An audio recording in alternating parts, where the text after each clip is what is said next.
Hello you guys, welcome back to my channel. Today I am going to do my weekly budget with me in both the Clever Fox budget planner and the Living Well planner.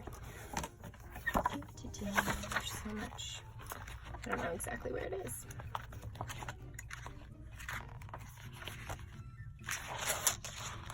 There we go. So this week's spending was a little crazy, as you will see, and I'll get into all the details. Okay, so I paid $150 towards a personal loan. I spent $68 on a girls' night out. What else did I do for dining out? Fat Dog, coffee, and Bruce Brothers, which were all work, networking things, but still count as fun money, I think.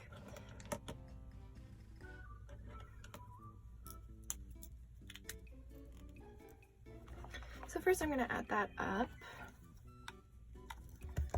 The dining out, 68 plus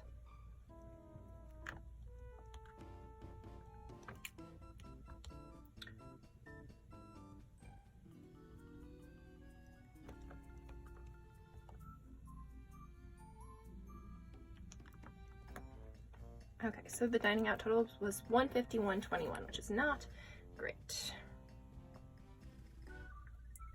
But what you gonna do? Well, budget is actually the answer to that question. There's no answer. All right, I'll put in the debt payment down here. $150. My Clean Food Dirty Girl subscription for my meal plans. Gas was $34.10.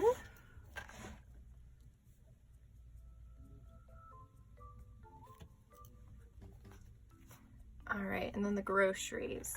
I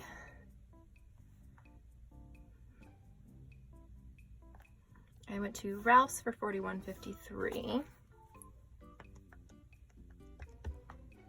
And then Walgreens was $45.12. And that I actually got $30 of rewards points back. So I have $30 credit for Walgreens. So that actually ended up being $15 big picture, but out of my pocket was $45 and 35 or 34.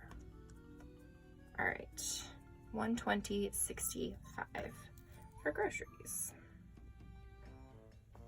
So obviously my numbers are not as good this month as they were last month, but that's all gonna change for the rest of the month because I have no choice because we are moving. It's official.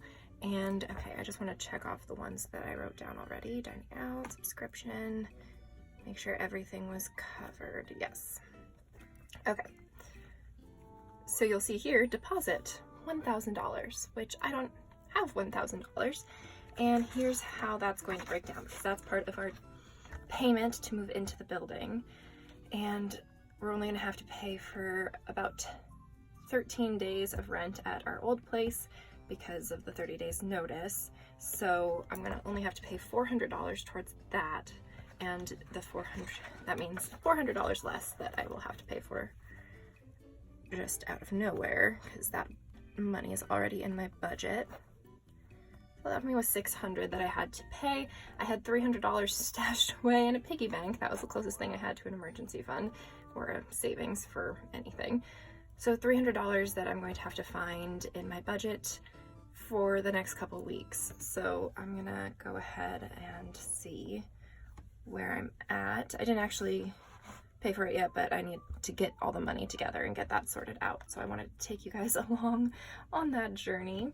So let's calculate the amount of money I made for the week. It was very straightforward.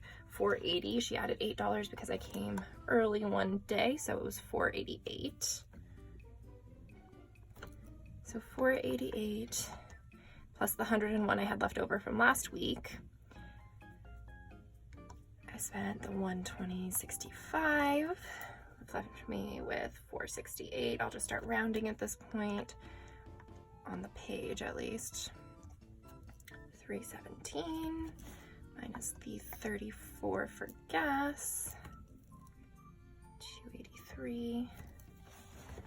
The $20 for the meal plans, $263, and then there we go. So from this week, that remaining $113 is going to come out of the total due. So 300 minus 113, 187. I made my pretty budget planner all ugly now. It's fine. Moving is gonna get this budget all complicated, but it's fine. So I'm gonna put in for next week 187, moving and deposit. So that much is taken care of. So I'll have $0 going into next week, and I already have some money allocated from the money I'm gonna make. Next week's gonna be a much bigger budget because one of the families I nanny for is back in town. So you'll see here Sunday night I'm nannying, and then 2 jobs, I believe all 4 days this week. For some reason I didn't write in there, but in my other planner I have that I work that day as well. So it's gonna be a big money week, which will be good and help offset some of the unexpected move-in costs and things like that. So that is it for this week's video. Let me know how you're doing on your budgets, and I will talk to you guys again soon. Bye.